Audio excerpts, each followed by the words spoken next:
Aujourd'hui, le 10 août 2025. Première lecture. En même temps que tu frappais nos adversaires, tu nous appelais à la gloire. Lecture du livre de la sagesse. La nuit de la délivrance pascale avait été connue d'avance par nos pères, assurés des promesses auxquelles ils avaient cru. Ils étaient dans la joie.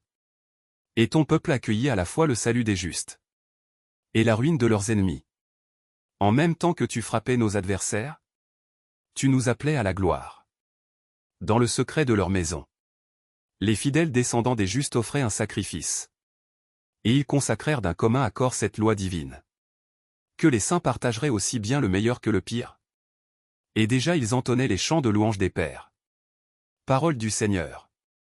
Nous rendons grâce à Dieu. Psaume.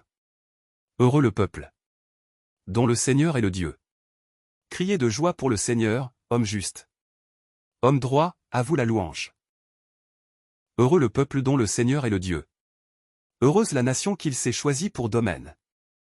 Dieu veille sur ceux qui le craignent, qui mettent leur espoir en son amour, pour les délivrer de la mort, les garder en vie au jour de famine. Nous attendons notre vie du Seigneur. Il est pour nous un appui, un bouclier.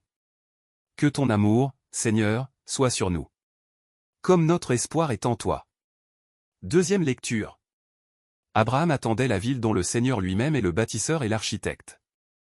Lecture de la lettre aux Hébreux. Frères, la foi est une façon de posséder ce que l'on espère. Un moyen de connaître des réalités qu'on ne voit pas. Et quand l'Écriture rend témoignage aux anciens, c'est à cause de leur foi. Grâce à la foi, Abraham obéit à l'appel de Dieu. Il partit vers un pays qu'il devait recevoir en héritage. Et il partit sans savoir où il allait. Grâce à la foi, il vint séjourner en immigré. Dans la terre promise, comme en terre étrangère, il vivait sous la tente. Ainsi qu'Isaac et Jacob, héritiers de la même promesse. Car il attendait la ville qui aurait de vraies fondations. La ville dont Dieu lui-même est le bâtisseur et l'architecte. Grâce à la foi, Sarah, elle aussi, malgré son âge, fut rendue capable d'être à l'origine d'une descendance. Parce qu'elle pensait que Dieu est fidèle à ses promesses. C'est pourquoi, d'un seul homme, déjà marqué par la mort, a pu naître une descendance aussi nombreuse que les étoiles du ciel, et que le sable au bord de la mer. Une multitude innombrable. Parole du Seigneur. Nous rendons grâce à Dieu. Évangile. Vous aussi, tenez-vous prêts. Évangile de Jésus-Christ selon saint Luc. En ce temps-là, Jésus disait à ses disciples: Restez en tenue de service. Votre ceinture autour des reins. Et vos lampes allumées. Soyez comme des gens qui attendent leur maître à son retour des noces. Pour lui ouvrir dès qu'il arrivera et frappera à la porte. Heureux ces serviteurs-là que le maître, à son arrivée, trouvera en train de veiller. Amen, je vous le dis. C'est lui qui, la ceinture autour des reins, les fera prendre place à table. Et passera pour les servir.